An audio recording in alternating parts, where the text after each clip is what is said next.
फरवरी 2025 में जयपुर के हलचल भरे शहर में, जहां सड़कें रोशनी से जगमगाती थीं और जीवन की लहरें कभी नहीं रुकती थीं, एक चौंकाने वाला रहस्य धीरे धीरे सामने आ रहा था। रोहन लकड़ी की मेज पर चुपचाप बैठा था। उसके मजबूत हाथ कांप रहे थे क्योंकि उसने चाय का प्याला अपने होठों पर उठाया। चाय की सुगंध तेज थी, लेकिन उसका स्वाद उसके गले में कड़वा लग रहा था। उसने नीचे फर्श पर खेलते हुए अपने छोटे बेटे को देखा। बच्चे की मासूम मुस्कान उसके दिल में एक चाकू की तरह चुभ रही थी, क्योंकि इस समय उसके दिमाग में केवल एक ही परेशान करने वाला सवाल गूंज रहा था, जो लोग पूछ रहे थे। उसकी सास के गर्भ में बच्चा किसका है? भले ही यह कहानी 4 साल पहले हुई थी, लेकिन आज तक लोग इसके बारे में फुसफुसाते थे। उनका मानना था कि उस गर्भ का कारण रोहन था, वह दामाद जो अपनी सास के साथ रहता था। पड़ोस में कानाफूसी हो रही थी। हर कोई घूर रहा था, जैसे कि वे किसी भयानक सच्चाई को उजागर करना चाहते हों। उसकी पत्नी प्रिया, जिस लड़की की उसने जीवन भर रक्षा करने की कसम खाई थी, वह भी उसे संदेह और दर्द भरी आंखों से देखती थी। और सबसे डरावनी बात उसकी सास सुनीता थी, जो 40 से अधिक उम्र की एक विधवा थी, जिसने कभी उसे अपने बेटे की तरह प्यार किया था। अब लोग उन पर भी आरोप लगा रहे थे, ये कहते हुए कि उनके और उनके दामाद के बीच एक नाजायज रिश्ता था। और उनकी अपनी बेटी प्रिया, जो रोहन की पत्नी थी, ने भी इस बात की पुष्टि की। रोहन ने अपनी आंखें बंद कर लीं। उसकी सांसें भारी हो गईं। अतीत की यादें एक धीमी गति की फिल्म की तरह उसके दिमाग में दौड़ गईं।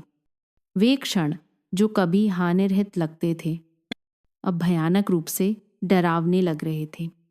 कहानी का पहला भाग, रोहन का अकेला जीवन और उसकी अप्रत्याशित शादी। रोहन ने जन्म से ही अपने माता पिता को नहीं देखा था। बचपन से वह एक छोटे से आश्रम के सहारे रहता था। जब वह बड़ा हुआ तो रोहन अकेले ही जयपुर शहर में आजीविका कमाने के लिए आ गया। बिना किसी डिग्री या रिश्तेदारों के रोहन ने गुजारा करने के लिए हर तरह के अजीब काम किए। कठोर जीवन ने उसे अपनी उम्र के दोस्तों की तुलना में जल्दी परिपक्व होना सिखाया, लेकिन इसने उसके दिल को भी कठोर बना दिया, जिससे किसी के लिए भी खुलना मुश्किल हो गया। सौभाग्य से कुछ वर्षों की बचत के बाद उसने एक व्यस्त पर्यटक सड़क पर एक छोटी सी दुकान किराए पर ले ली।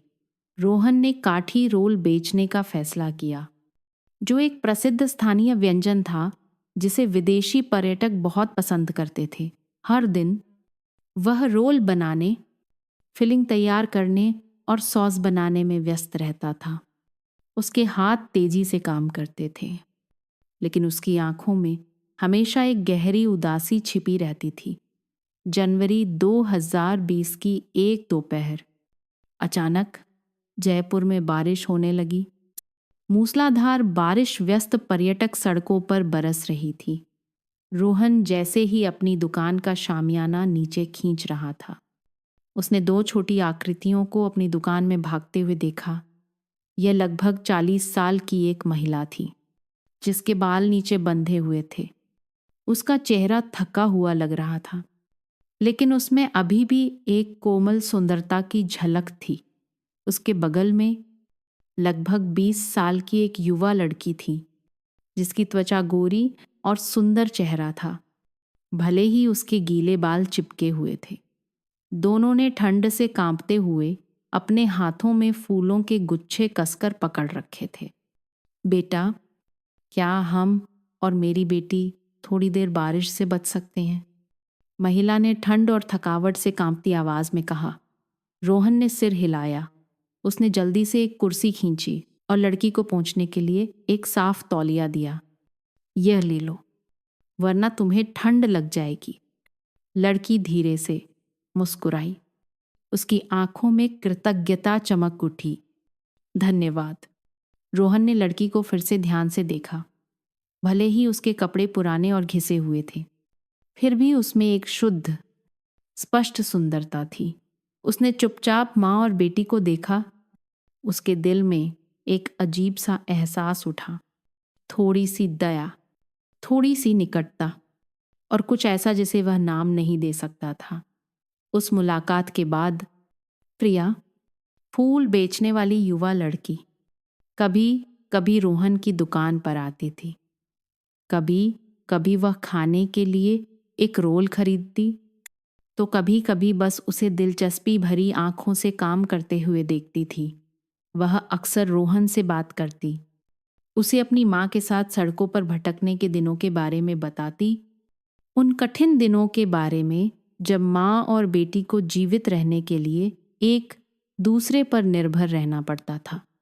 रोहन आसानी से प्रभावित होने वाला व्यक्ति नहीं था, लेकिन प्रिया की मासूमियत और ईमानदारी ने धीरे धीरे उसके दिल को गर्म कर दिया। वे समय जब वह चुपके से उसकी मेज पर एक फूल रखकर भाग जाती थी, या देर शाम जब दुकान खाली होती थी तो वह उसके सामने बैठकर उसे काम करते देखती थी। इन सभी चीज़ों ने रोहन को कुछ ऐसा महसूस कराया जिसकी उसे लंबे समय से कमी थी, देखभाल। केवल 2 महीनों के बाद रोहन और प्रिया को प्यार हो गया और अप्रैल 2020 में उन्होंने शादी कर ली। रोहन और प्रिया की अप्रत्याशित शादी, उनकी शादी प्रिया और उसकी माँ के छोटे से किराए के घर में सादगी से हुई। रोहन का कोई रिश्तेदार नहीं था और प्रिया के पास केवल उसकी माँ थी। 2 अकेले लोग आखिरकार एक साथ आ गए थे। ऐसा लगा कि यह खुशी की शुरुआत है, लेकिन शादी के बाद एक बड़ी समस्या खड़ी हो गई। रोहन बेटा, मेरे पास केवल प्रिया है। हमारे घर में कोई आदमी नहीं है। बस हम 2 माँ बेटी एक दूसरे का सहारा हैं। मैं बूढ़ी हो रही हूँ। क्या तुम घर जमाई बनकर हमारे साथ रह सकते हो, ताकि देखभाल करना आसान हो? सुनीता के प्रस्ताव ने रोहन को चौंका दिया। उसे अपनी सास के साथ रहने का विचार पसंद नहीं आया। वह अकेले रहने का आदी था, स्वतंत्र और बिना किसी बंधन के। लेकिन फिर जब उसने प्रिया को देखा, उसे चुपचाप अपना हाथ पकड़े हुए, उसकी आंखों में एक विनती थी। रोहन ने एक गहरी सांस ली। अपनी पत्नी के प्यार के लिए वह मान गया। जयपुर की एक गहरी गली में छोटा सा घर रोहन का नया घर बन गया। शुरुआत में सब कुछ ठीक था। सुनीता एक मेहनती महिला थी। वह रोहन और प्रिया के हर भोजन और नींद का ख्याल रखती थी।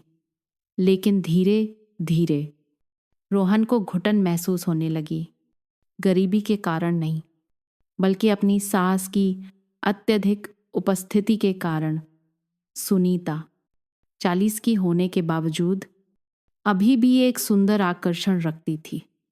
वह अन्य मेहनती महिलाओं की तरह नहीं थी। वह कोमल, नरम थी, और विशेष रूप से उसकी आंखों में हमेशा कुछ ऐसा छिपा होता था जिसे समझना मुश्किल था। वे समय जब वह खाना बनाते समय उसके पीछे खड़ी होती थी, या जब वह चावल का कटोरा देते समय गलती से उसके हाथ को छू लेती थी। वे क्षण जब वह उसे ज़रूरत से ज़्यादा देर तक देखती थी, या कभी कभी बस एक उदास, दूर की नज़र जब प्रिया अपने पति को गले लगाती थी। रोहन ने इन चीज़ों को नोटिस करना शुरू कर दिया और वह डर गया। वह हमेशा दूरी बनाए रखता था, ध्यान न देने की कोशिश करता था, लेकिन ऐसा लगता था कि जितना अधिक वह इससे बचता था, उतना ही वह एक अजीब भावना में खिंचता जाता था जिसे वह खुद भी नाम नहीं दे सकता था। उसे नहीं पता था कि ये दिन, इस छोटे से घर में यह घुटन बाद में एक त्रासदी का बीज बोएगी। कहानी का दूसरा भाग, दर्दनाक इंतजार और अदृश्य दबाव। शादी के 2 साल बाद रोहन और प्रिया का जीवन अब उतना शांतिपूर्ण नहीं था जितना शुरुआत में था। वे अब भी एक दूसरे से प्यार करते थे। सोने से पहले हर रात एक दूसरे का हाथ पकड़ते थे, लेकिन उनके बीच एक अदृश्य दूरी थी। जिसे वे दोनों नाम देने की हिम्मत नहीं कर सकते थे। एक बच्चा, वह बच्चा जिसका प्रिया दिन ब दिन, महीने दर महीने, साल दर साल इंतजार करती रही, लेकिन उसका कोई संकेत नहीं मिला। शुरुआत में रोहन ने ज्यादा परवाह नहीं की। वह प्रिया से प्यार करता था और हमेशा सोचता था कि जब तक वे एक साथ हैं वही काफी है। लेकिन जैसे जैसे समय बीतता गया, दोस्तों की जांच पड़ताल भरी निगाहें, पड़ोसियों की कानाफूसी उनके हर भोजन और नींद में घुसने लगी। वे एक युवा जोड़ा है, फिर भी कोई खबर क्यों नहीं है? शायद प्रिया के साथ कोई समस्या है। अगर कोई बच्चा नहीं है तो इस परिवार का वंश कौन आगे बढ़ाएगा? हर आकस्मिक टिप्पणी प्रिया के दिल में सुइयों की तरह चुभती थी। उसने इलाज खोजने के लिए खुद को झोंक दिया। आयुर्वेदिक, एलोपैथिक, हर तरह की जड़ी बूटियां और दवाएं उसने ली। गुप्त डॉक्टरी जांच, अस्पताल में उम्मीद भरी आंखों से इंतजार, लेकिन महीने दर महीने परिणाम शून्य ही रहा। प्रिया धीरे धीरे असुरक्षित, चिड़चिड़ी और पीछे हटने लगी। वह हंसमुख लड़की नहीं थी जो वह हुआ करती थी। हर दिन घर आने पर रोहन को अब अपनी पत्नी की खुशमिजाज आवाज नहीं सुनाई देती थी, बल्कि केवल शिकायतें सुनाई देती थीं। क्या तुम नहीं देखते कि मैं कितनी थक गई हूं? इस पूरे मोहल्ले में हर कोई मुझे ऐसे देखता है जैसे मैं बेकार हूं। मैंने सब कुछ करने की कोशिश की है। भगवान मेरे साथ इतना अन्याय क्यों कर रहा है? कुछ रातें रोहन अचानक जाग जाता और प्रिया को बिस्तर के कोने में घुटनों के बल बैठे हुए पाता। आंसू चुपचाप बह रहे होते। वह उसे अपनी बाहों में ले लेता, धीरे से उसके बालों को सहलाता। चाहे हमारे बच्चे हों या न हों, मैं तुमसे उतना ही प्यार करता हूं जितना पहले दिन करता था। प्रिया ने कोई जवाब नहीं दिया, बस उसे और कसकर पकड़ लिया। लेकिन क्या प्यार जीवन के दबावों का सामना करने के लिए काफी था? उन थकाऊ दिनों के बीच सुनीता हमेशा अपनी बेटी को सांत्वना देने वाली होती थी। वह कोमल और धैर्यवान थी। हमेशा प्रिया को शांत करने के लिए गर्म शब्द बोलती थी जब वह गुस्सा हो जाती थी। लेकिन एक बात थी जिसे रोहन ने धीरे धीरे महसूस करना शुरू कर दिया। सुनीता उसके बहुत करीब हो रही थी। पहले तो उसने सोचा कि यह सिर्फ एक सास की अपने दामाद के लिए चिंता है, लेकिन धीरे धीरे छोटी छोटी हरकतों ने रोहन को असहज महसूस कराया। वे समय जब वह उसे पानी का गिलास देते समय गलती से उसके हाथ को छू लेती थी। वे निगाहें जो सामान्य से अधिक समय तक उस पर टिकी रहती थीं। वे आधे मजाक, आधे गंभीर शब्द जब वे अकेले होते थे। एक बार प्रिया के साथ एक तीखी बहस के बाद रोहन सिगरेट पीने के लिए घर के पीछे बैठ गया। वह थका हुआ था, दीवार के सहारे झुका हुआ, उसका सिर घूम रहा था। अचानक एक कोमल हाथ उसके कंधे पर रखा गया। यह सुनीता थी। रोहन, प्रिया को दोष मत दो, वह बहुत दबाव में है, इसीलिए वह ऐसी है। रोहन ने आह भरी। मैं समझता हूं माँ, लेकिन कभी कभी मैं भी बहुत थक जाता हूं। सुनीता ने उसे सहानुभूति भरी आंखों से देखा। धुंधली रोशनी में उसके चेहरे पर एक अजीब सुंदरता थी। अब वह सालों पहले फूल बेचने वाली थकी हुई महिला नहीं थी, बल्कि एक अनुभवी, गहरी और आकर्षक महिला थी। दामाद जी, उसकी आवाज नरम हो गई, अगर तुम बहुत दबाव महसूस करते हो तो तुम मुझसे बात कर सकते हो। मैं हमेशा तुम्हारी बात सुनूंगी। उसने अपना एक हाथ उसके हाथ के पिछले हिस्से पर रखा। उसका हाथ नरम और गर्म था, लेकिन रोहन ने अपनी रीढ़ में एक ठंडी सिहरन महसूस की। उसने झट से अपना हाथ पीछे खींच लिया और खड़ा हो गया। नहीं माँ, मैं अब अंदर जाता हूं। सुनीता ने कुछ नहीं कहा। बस चुपचाप उसे देखती रही, एक ऐसी नज़र के साथ जिसे समझना मुश्किल था। कोमलता और किसी गहरी भावना का मिश्रण। प्रिया में शक। प्रिया ने महसूस करना शुरू कर दिया था कि कुछ गड़बड़ है। वह अब पहले जैसी लापरवाह लड़की नहीं थी। एक महिला की संवेदनशीलता जागने लगी थी। जिस तरह से उसकी माँ रोहन से बात करती थी, जिस अजीब तरह से वह उसे देखती थी, यह सब प्रिया के दिल में दरारें बनने लगीं। एक बार देर रात वह धीरे से जागी और देखा कि रोहन उसके बगल में नहीं है। वह बिस्तर से उतरी और चुपचाप बाहर चली गई। धुंधली रोशनी में उसने अपनी माँ को रोहन के पास खड़े देखा। सुनीता बहुत धीरे धीरे कुछ कह रही थी और रोहन सिर झुकाए चुपचाप खड़ा था। प्रिया की रीढ़ में एक ठंडी सिहरन दौड़ गई। उस दिन से प्रिया को शक होने लगा। त्रासदी की तस्वीर के टुकड़े धीरे धीरे जुड़ रहे थे। एक भयानक सच्चाई उन सभी का इंतजार कर रही थी। कहानी का तीसरा भाग, भयानक अफवाहें।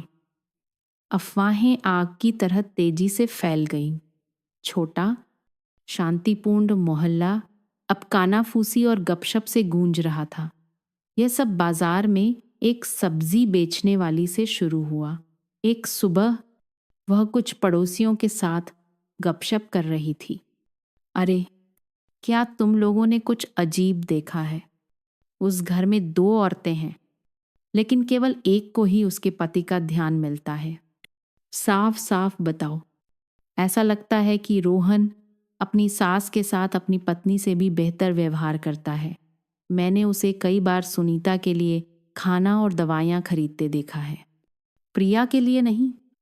ये कहानियाँ जो हानि रहित लगती थीं, जल्दी ही एक सुलगती आग की तरह फैल गईं और फिर एक द्वेषपूर्ण टिप्पणी सामने आई।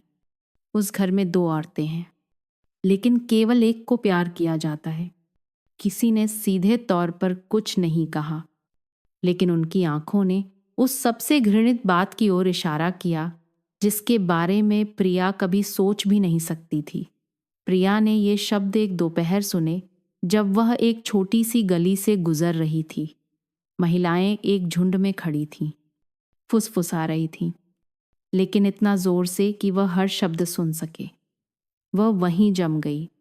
ठंडी हवा चल रही थी, लेकिन जो चीज़ उसे और भी ठंडा कर रही थी वह उसके दिल में रेंगता हुआ संदेह था। एक पत्नी की आंखें। प्रिया ने ध्यान देना शुरू कर दिया। उसने उन चीज़ों को नोटिस किया जिन पर उसने पहले कभी ध्यान नहीं दिया था। उसकी माँ सुनीता हाल ही में बहुत बदल गई थी। वह अब पहले की तरह कठोर नहीं दिखती थी, बल्कि नरम हो गई थी। उसके चलने और हाव भाव का तरीका भी अधिक कोमल हो गया था। वह रोहन की ज़रूरत से ज़्यादा देखभाल करती थी। शाम को जब रोहन काम से देर से घर आता तो वह प्रिया को खाना नहीं बनाने देती थी। वह खुद हर व्यंजन को सावधानी से तैयार करती थी। जब रोहन को जुकाम होता तो वह खुद दलिया बनाती और उसे अपने हाथों से खिलाती। जब भी वह कोई भारी काम करता तो वह तुरंत मदद के लिए दौड़ पड़ती, भले ही किसी ने पूछा न हो। और सबसे डरावनी बात, जिस तरह से वह रोहन को देखती थी, वह अब एक सास की अपने दामाद के लिए नजर नहीं थी, बल्कि कुछ और थी। प्रिया अब इसे और बर्दाश्त नहीं कर सकी।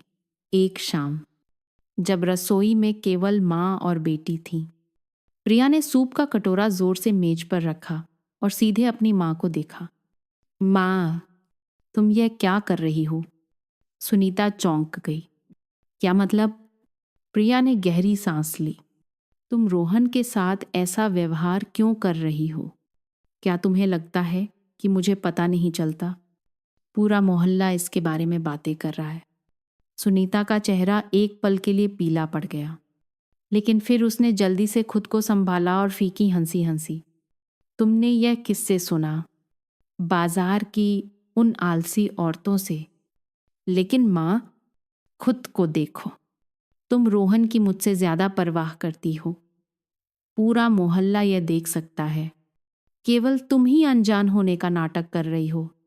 इस बार सुनीता ने जवाब नहीं दिया। उसने चुपचाप अपने हाथ एप्रन से पोंछे और प्रिया की ओर मुड़ गई।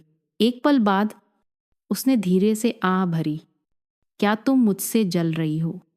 प्रिया को लगा कि उसका दिल सिकुड़ गया है। अगले कुछ दिनों में प्रिया पूरी तरह से बदल गई। वह अब रोहन के साथ पहले की तरह हंसती बोलती नहीं थी। जब भी वह अपने पति को देखती तो उसकी आंखों में हमेशा संदेह और ठंडक होती थी। रोहन ने यह देखा। एक रात जब प्रिया नहाकर आई तो रोहन ने उसे बिस्तर पर बिठाया और उसका हाथ पकड़ लिया। क्या हुआ? प्रिया, तुम इन दिनों बहुत अलग लग रही हो। प्रिया ने अपना हाथ झटक लिया। उसकी तरफ नहीं देखा। क्या तुम सच में नहीं जानते? रोहन स्तब्ध रह गया। मैंने क्या किया है? जाओ अपने दिल से पूछो। प्रिया की आवाज कांप रही थी। तुम्हारे और मां के बीच आखिर क्या चल रहा है? रोहन की आंखें फैल गईं, जैसे उसे विश्वास नहीं हो रहा था कि उसने क्या सुना है। प्रिया, तुम क्या बकवास कर रही हो? मैं क्या कह रही हूं? पूरा मोहल्ला क्या कह रहा है? क्या तुमने नहीं सुना? रोहन को गुस्सा महसूस हुआ। तो तुम भी उन आधारहीन अफवाहों पर विश्वास करती हो? प्रिया कड़वाहट से हंसी। अगर ये सिर्फ एक अफवाह है तो मैंने अपनी माँ को अपनी सगी बेटी से ज्यादा तुम्हारी देखभाल करते हुए क्यों देखा? वह तुम्हें उस नज़र से क्यों देखती है? और सबसे महत्वपूर्ण बात, तुमने शुरू से ही इसका खंडन क्यों नहीं किया? आखिरी सवाल रोहन के दिल में एक चाकू की तरह लगा। वह खड़ा हो गया। अपनी पत्नी को घूर रहा था। क्या तुम सोचती हो कि मैं उस तरह का आदमी हूं? प्रिया ने सीधे अपने पति की आंखों में देखा। 1 सेकंड, 2 सेकंड, फिर 3। उसने जवाब नहीं दिया। रोहन को लगा कि उसकी पूरी दुनिया ढह गई है। उनके बीच का प्यार, जो कभी इतना सुंदर और शुद्ध था, अब एक अनकहे संदेह के कारण बिखर रहा था।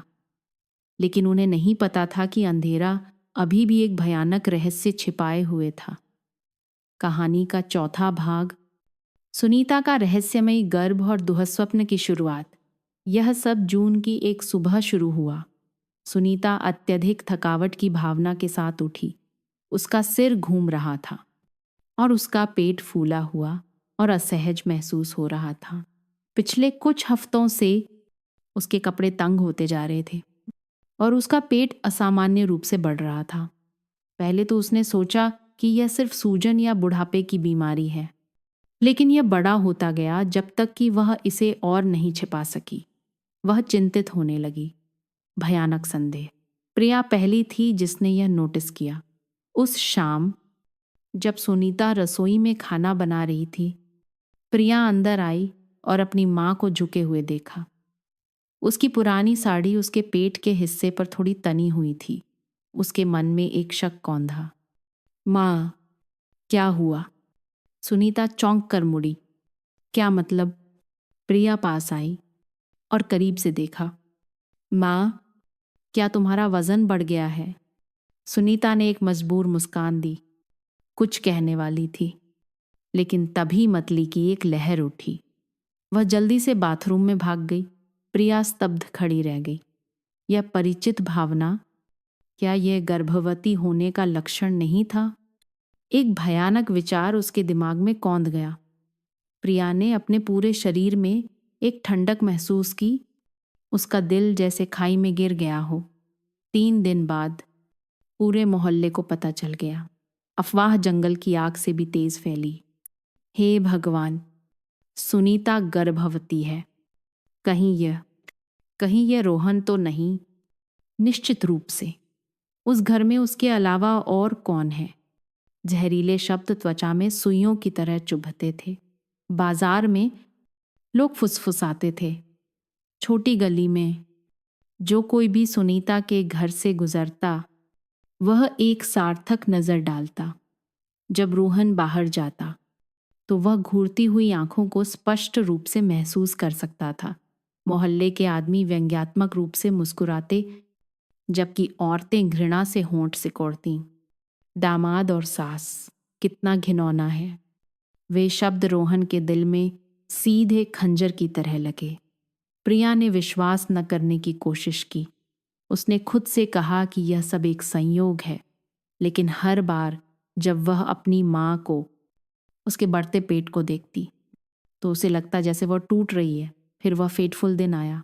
सुनीता बिस्तर पर बैठी थी, अपना पेट सहला रही थी। उसका चेहरा विचारमग्न था। जब प्रिया अंदर आई, उसकी आवाज में कोई भावना नहीं थी। माँ, मुझे बताओ, तुम्हारे पेट में बच्चा किसका है?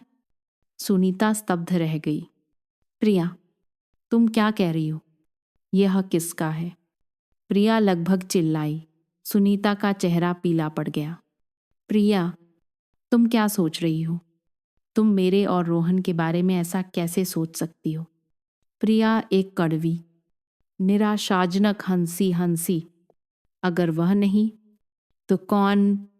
बताओ माँ, इस बच्चे का पिता कौन है? सुनीता को गहरा दर्द हुआ। उसे नहीं पता था कि कैसे समझाए। वह खुद भी नहीं समझ पा रही थी कि उसके शरीर के साथ क्या हो रहा है। प्रिया ने अपनी माँ को देखा, फिर रोहन को, जो दरवाजे पर स्तब्ध खड़ा था। उसका चेहरा सफ़ेद पड़ गया था, उसकी आंखें लाल थीं। उसकी आवाज़ टूट गई। तुमने मुझे धोखा दिया। रोहन को लगा जैसे उसे एक जोरदार मुक्का मारा गया हो। वह आगे बढ़ा और प्रिया के कंधे कसकर पकड़ लिए। प्रिया, तुम पागल हो गई हो? क्या तुम सच में सोचती हो कि मैं और तुम्हारी माँ? प्रिया ने उसका हाथ झटक दिया। जो कुछ भी मैंने देखा है, जो कुछ भी मैंने सुना है, जो कुछ भी मैंने महसूस किया है, क्या तुम्हें लगता है कि मैं अब भी तुम पर विश्वास कर सकती हूँ? गर्म आंसू उसके गालों पर लुढ़क गए। मैं तुमसे इतना प्यार करती थी कि मैं तुम्हारे लिए मर सकती थी, लेकिन तुमने मेरे दिल को तोड़ दिया। रोहन अब इसे और बर्दाश्त नहीं कर सका। वह अपनी पत्नी के सामने घुटनों के बल गिर गया। प्रिया, मैं कसम खाता हूँ, मैं भगवान की कसम खाता हूँ कि मैंने कभी कुछ गलत नहीं किया। तुम ऐसा कैसे सोच सकती हो? प्रिया आंसुओं के बीच हंसी। तुम कसम खाते हो तो फिर मेरी माँ गर्भवती क्यों है? यह कैसे हुआ? जवाब दो। कोई जवाब नहीं दे सका। चुप्पी एक मौत की सजा की तरह लटकी रही। सुनीता ने अपनी बेटी को देखा, अपने दामाद को देखा। वह समझ गई कि चाहे वह कितनी भी सफाई दे, कोई भी विश्वास नहीं करेगा। कोई भी एक विधवा पर विश्वास नहीं करेगा जो 10 साल से अकेली है, जिसका कोई अन्य संबंध नहीं है, कि वह अचानक गर्भवती हो गई है। कोई भी विश्वास नहीं करेगा कि उसका शरीर एक अवर्णनीय तरीके से बदल गया था। कोई भी विश्वास नहीं करेगा कि उसके गर्भ में बच्चा एक भयानक रहस्य था। रोहन इतना दुखी था कि वह चिल्लाना चाहता था। प्रिया निराशा में टूट गई थी। सुनीता चुपचाप रो रही थी और बाहर पूरी दुनिया उन्हें अपनी कड़वी अटकलों में डुबो रही थी।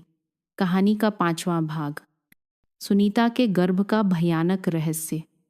उस रात सुनीता घर के बरामदे में चुपचाप बैठी, सड़क की मंद रोशनी को देख रही थी, जो उसके अपने जीवन की तरह थी। जिस दिन से उसका पेट बढ़ना शुरू हुआ था, सब कुछ बिखर गया था। पड़ोसी उस पर उंगली उठाते थे और उसकी अपनी बेटी अब उस पर विश्वास नहीं करती थी। प्रिया की घृणा भरी आंखों को देखकर उसे चाकू से कटने से भी ज्यादा दर्द होता था। लेकिन जो चीज उसे सबसे ज्यादा डराती थी, वह द्वेषपूर्ण अफवाहें नहीं थीं, बल्कि उसके शरीर के अंदर की बीमारी थी।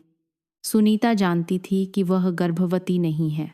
वह जानती थी कि उसके शरीर में कुछ बहुत गलत है। उसका पेट बड़ा होता जा रहा था, दर्द और स्पष्ट होता जा रहा था।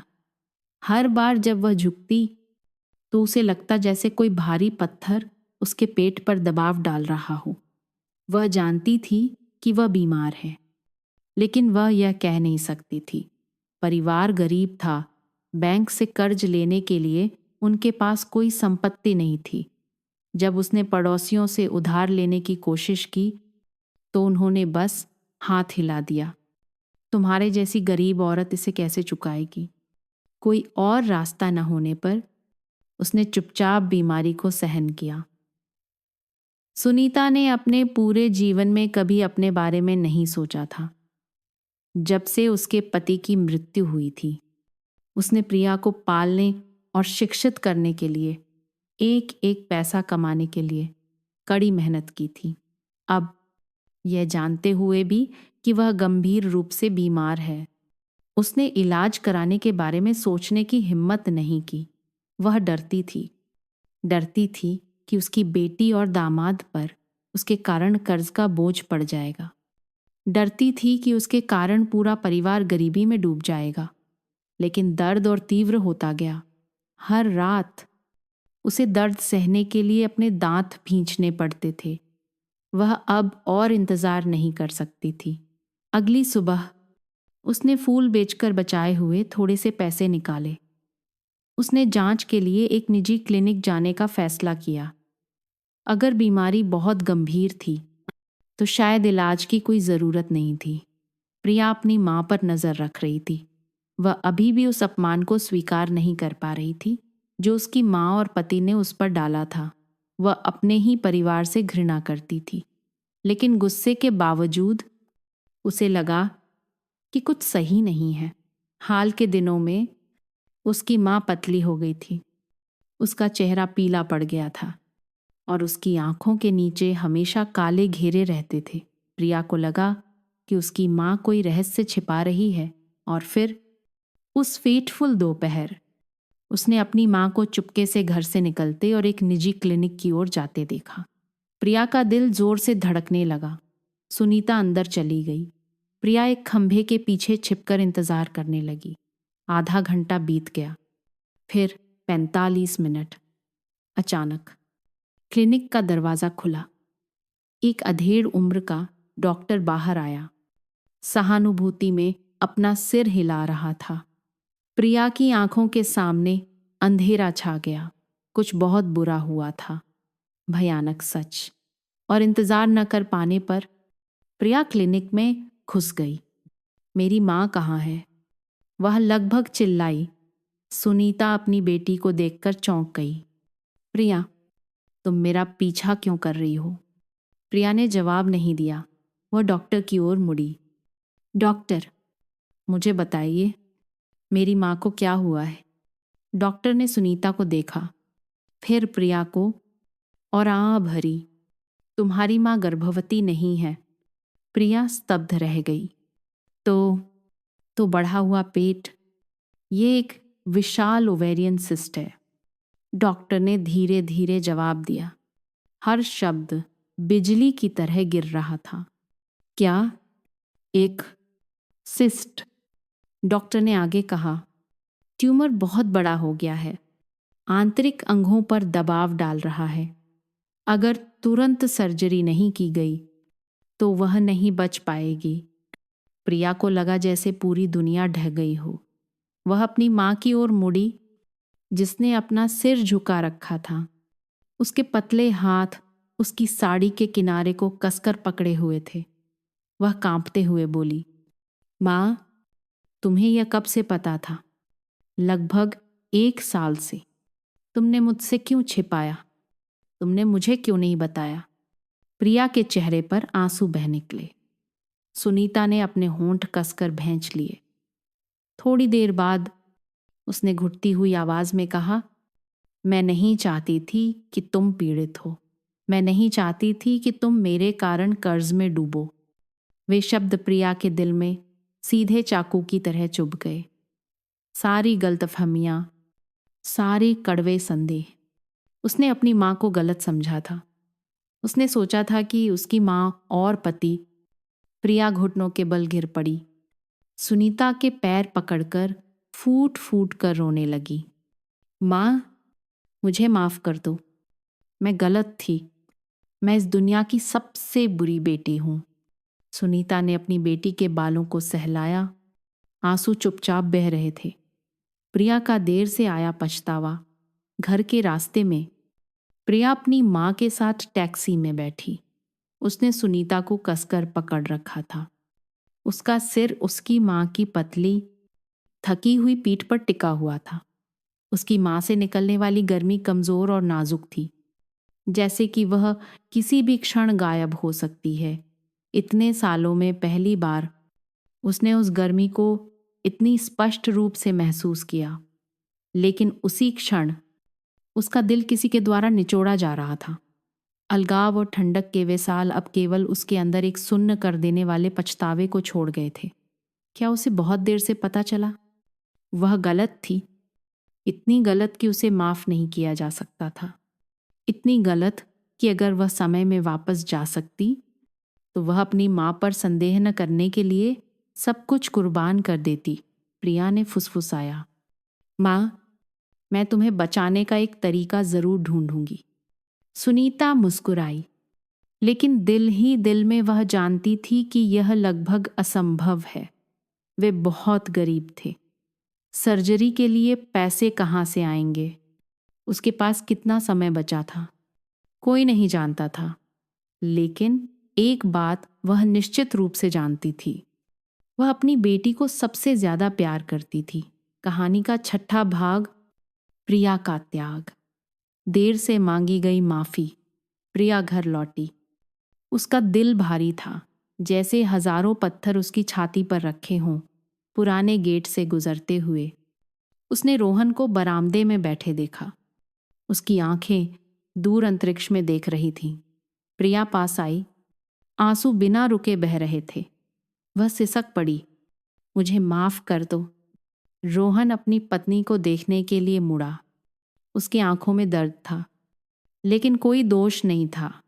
वह उसकी पत्नी थी, जिसे वह सबसे ज्यादा प्यार करता था। वह उसकी सास थी, जिसने प्रिया को अपने पास मौजूद हर चीज से पाला था। उसने बस धीरे से सिर हिलाया। उसकी आवाज गहरी थी, मैं समझता हूं। जब तक हम एक साथ हैं, मैं यह सह सकता हूं। प्रिया फूट फूट कर रोने लगी। उसने अपने पति को गलत समझा था, उस पर शक किया था, उस व्यक्ति को चोट पहुंचाई थी जिस पर उसे सबसे ज्यादा भरोसा करना चाहिए था। लेकिन इस समय सबसे महत्वपूर्ण बात गलती नहीं थी, बल्कि अपनी मां को कैसे बचाया जाए। प्रिया ने रोहन का हाथ कसकर पकड़ लिया। उसकी आवाज विनती भरी थी, हमें किसी भी कीमत पर मां को बचाना होगा। रोहन ने आह भरी। उसकी आंखें लाचारी से भरी थीं। वह भी यही चाहता था, लेकिन पैसा कहाँ से आएगा? उनके पास कुछ भी नहीं था। घर किराए का था। उनकी सबसे कीमती संपत्ति एक पुरानी मोटरसाइकिल थी। कोई भी उन्हें कर्ज देने को तैयार नहीं था। सुनीता दिन ब दिन कमजोर होती जा रही थी। अगर जल्द ही सर्जरी नहीं हुई तो वह नहीं बच पाएगी। अप्रत्याशित अवसर। ठीक उसी समय प्रिया को एक अज्ञात नंबर से एक संदेश मिला। उसने उसे खोला। यह अंजलि थी, एक प्राथमिक विद्यालय की दोस्त जिससे कई सालों से संपर्क नहीं हुआ था। अंजलि दिल्ली में थी। उसका परिवार बहुत अमीर था, रियल एस्टेट कारोबार में था। लेकिन एक त्रासदी थी। अंजलि का बेटा अंतिम चरण की किडनी की विफलता से पीड़ित था और उसे प्रत्यारोपण के लिए एक संगत किडनी की तत्काल आवश्यकता थी। प्रिया ने यह पढ़ा और उसका दिल जोर से धड़कने लगा। उसके मन में एक विचार कौंधा। वह रोहन की ओर मुड़ी काती। उसकी आवाज कांप रही थी, क्या क्या तुम्हें लगता है कि हम मदद कर सकते हैं? रोहन तुरंत समझ गया। उसने प्रिया का हाथ कसकर पकड़ लिया और दृढ़ता से कहा, मैं दिल्ली जाऊंगा। मैं कोशिश करूंगा और देखूंगा कि मेरी किडनी संगत है या नहीं। अगर है तो शायद वे हमारे आभारी होंगे। प्रिया उछल पड़ी। घबराकर अपना सिर हिलाया। नहीं, तुम नहीं जा सकते। तुम परिवार के मुखिया हो। तुम्हें मेरा और माँ का ख्याल रखना है। अगर तुम्हें कुछ हो गया तो माँ और मेरा क्या होगा? लेकिन प्रिया ने उसे बीच में ही रोक दिया। उसकी आंखें दृढ़ संकल्प से भरी थीं। मुझे जाने दो, मैं बेटी हूं। मुझे अपनी माँ को बचाना है। रोहन ने अपनी पत्नी को देखा। उसका दिल सिकुड़ गया। वह जानता था कि प्रिया बहुत पीड़ित है। उसने बचपन में अपने पिता को खो दिया था।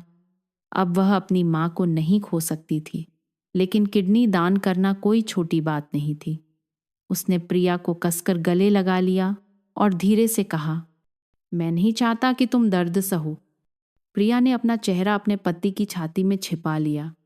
आंसू उसकी शर्ट को भिगो रहे थे। मुझे डर नहीं है। जब तक माँ जीवित है, मैं कुछ भी कर सकती हूँ। जीवन बदलने वाली सर्जरी। अगली सुबह प्रिया अकेले दिल्ली गई। वह अंजलि से मिली और उसे जांच के लिए अस्पताल ले जाया गया।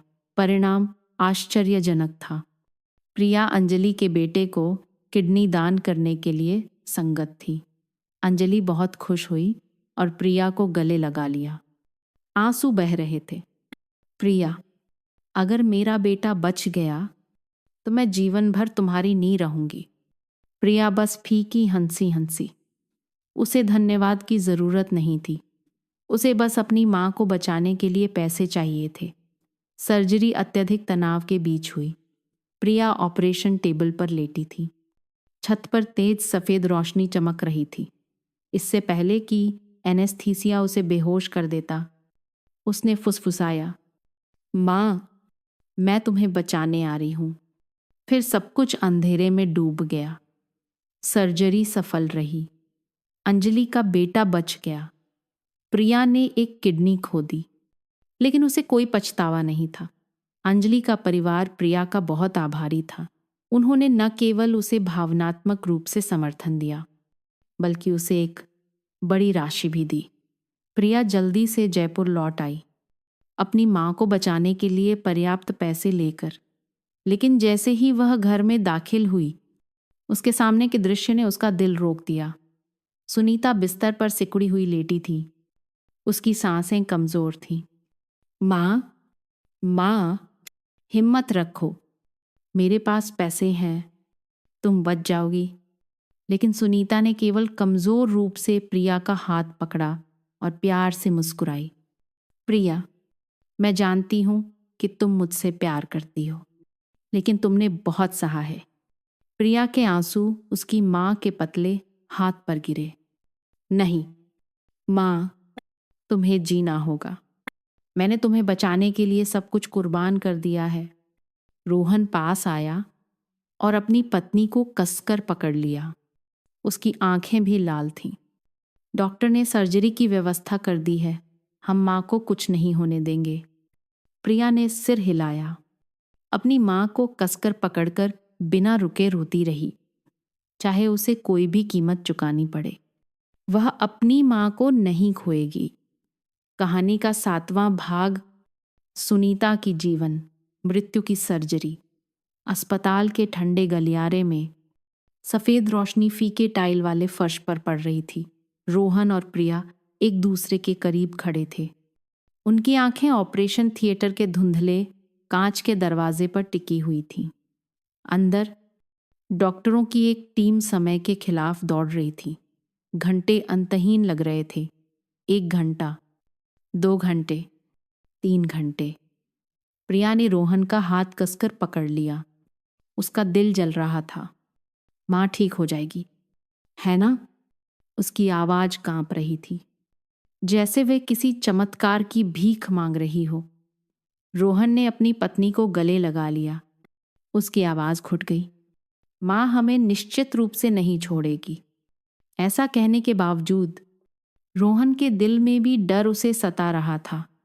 सुनीता बहुत कमजोर थी। अगर कोई जटिलता होती तो वह आगे सोचने की हिम्मत नहीं कर सकता था। प्रिया ने अपना चेहरा अपने पति की छाती में छिपा लिया। आंसू उसकी शर्ट को भिगो रहे थे। उसने अपनी माँ को बचाने के लिए अपने स्वास्थ्य का बलिदान कर दिया था। अगर अब उसकी माँ नहीं बच पाती तो क्या उसके किए का कोई मतलब रह जाता? उसके हाथ ठंडे थे, लेकिन रोहन ने उसे कसकर पकड़ रखा था। उसे अपनी गर्मी दे रहा था। 4 घंटे। डॉक्टर अभी तक बाहर नहीं आए थे। अंतरिक्ष केवल अंदर से आने वाली मशीनों की स्थिर बीप बीप ध्वनि से भरा था। प्रिया ने अपनी आंखें बंद कर लीं।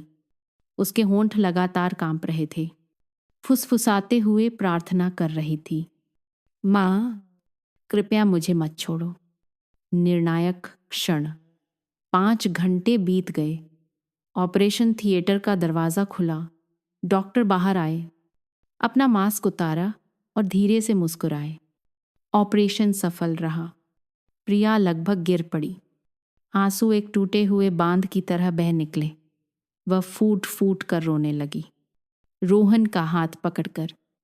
माँ बच गई, वह बच गई। रोहन ने भी राहत की सांस ली। उसकी आंखें भी भावनाओं से लाल थीं। भगवान का शुक्र है, धन्यवाद। डॉक्टर, धन्यवाद। डॉक्टर ने रोहन के कंधे पर धीरे से थपथपाया। मरीज खतरे से बाहर है, लेकिन वह अभी भी बहुत कमज़ोर है और उसे विशेष देखभाल की ज़रूरत है। प्रिया लगातार सिर हिलाती रही। खुशी के आंसुओं के बीच उसकी आंखें चमक उठीं। धन्यवाद डॉक्टर, बहुत बहुत धन्यवाद। रोहन ने अपनी पत्नी का हाथ कसकर पकड़ लिया। इतने दिनों के बाद पहली बार वे राहत की सांस ले सके। 3 दिन बाद सुनीता को धीरे धीरे होश आया। उसने अपनी आंखें खोलीं। सफ़ेद रोशनी उसकी धुंधली दृष्टि में धुंधली हो गई। उसके बगल में प्रिया ने उसका हाथ कसकर पकड़ रखा था। आंसू उसकी माँ के पतले हाथ पर गिर रहे थे। माँ, तुम जाग गई। रोहन भी बिस्तर के पास बैठा था। उसकी आंखों में चिंता थी। सुनीता ने अपनी बेटी को देखा, रोहन को देखा और रो पड़ी। उसकी आवाज़ कमज़ोर थी लेकिन दर्द से भरी थी। मैं गलत थी, मैंने तुमसे छिपाया, तुम्हें मेरे कारण पीड़ित होने दिया। मेरे कारण तुम्हारा परिवार लगभग टूट गया। प्रिया सिसक पड़ी, अपना सिर हिलाया। नहीं माँ, जब तक तुम जीवित हो, मैंने जो कुछ भी किया वह इसके लायक था। रोहन ने अपनी सास का हाथ पकड़ा। उसकी आवाज़ गहरी थी। बीमारी से डरने में कोई गलत नहीं है, लेकिन हम एक परिवार हैं। चाहे कुछ भी हो, हम इसे एक साथ पार करेंगे। सुनीता सिसक पड़ी। उसकी आंखें पश्चाताप और कृतज्ञता के आंसुओं से धुंधली हो गईं। उसने अपना कांपता हुआ हाथ अपनी बेटी के चेहरे को धीरे से सहलाने के लिए उठाया। मैं तुम्हारी बहुत ठणी हूँ। प्रिया झुकी और अपनी माँ को कसकर गले लगा लिया। उसके आंसू अस्पताल के तकिए को भिगो रहे थे। तुम मेरी कुछ भी न्हाणी नहीं हो माँ, मुझे बस तुम्हारे जीवित रहने की ज़रूरत है। तीनों ने एक दूसरे को गले लगा लिया। कोई दूरी नहीं, कोई दर्द नहीं, कोई गलतफहमी नहीं, केवल अंतहीन प्यार बचा था। कहानी का 9वां भाग, पूर्वाग्रह का सामना और परिवार का मानवीय अर्थ। सफल सर्जरी के बाद सुनीता धीरे धीरे ठीक हो गई, लेकिन उसकी आंखों में अभी भी उदासी थी। वह बाहर जाने से डरती थी, पड़ोसियों की गपशप से डरती थी।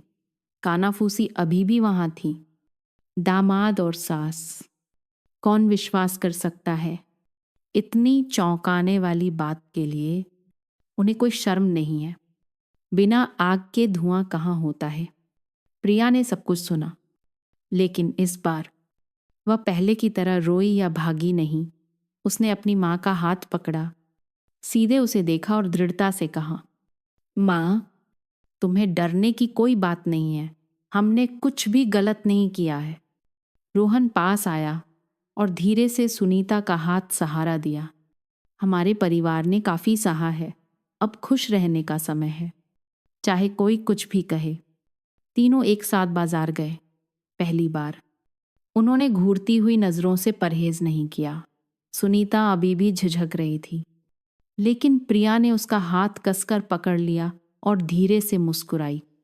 माँ, हम किसी भी गपशप से ज़्यादा मजबूत हैं, क्योंकि हम एक परिवार हैं।